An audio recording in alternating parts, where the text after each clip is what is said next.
the last year, we've started researching game theory and gamification theory a lot more intensively than what we have previously.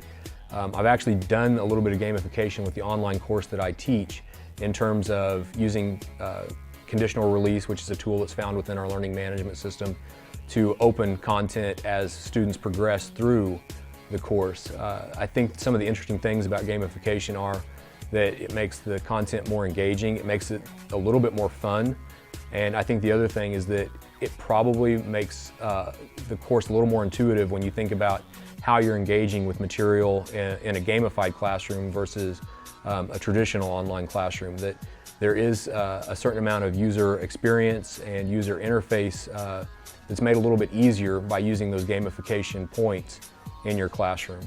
I think it's a great way to do it. Competition, I don't know if it's always a good thing, but sometimes that gets people running and gets students really engaged in the class. I love it when I have my IT students, because they're my techies, they're actually helping me and showing me different things, or they're showing me shortcuts. And so we're getting a little bit of learning about their particular field, where as a psychology major may think, well, we really don't want to do this. We want to think about these kind of things. And that's the best part about having these games or even simulations in classroom, because you got a mix of majors in a lot of our classes. So what happens is we basically get from everybody's viewpoint. When you talk about security, the CJ majors are really, hardcore, let's go with this punishment kind of stuff.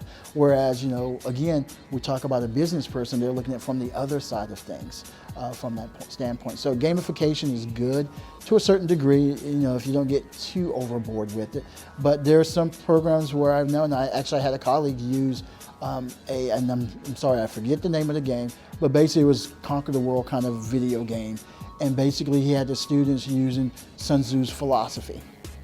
And they basically, and it was one of these kind of Empire of the World games. And so he had one part of the class in one room, another part of the class in another room, and they were actually playing against each other, using strategy from Sun Tzu and using his philosophy to get to what they needed to get to on that point. And that's, a good thing. Some people didn't understand it, but for the most part, I think the students were able to incorporate some of Sun Tzu's strategies and everything right there using that simulation. Sometimes when you try to gamify your course, you can actually end up making the design complex instead of following the gamification that's supposed to make it interesting.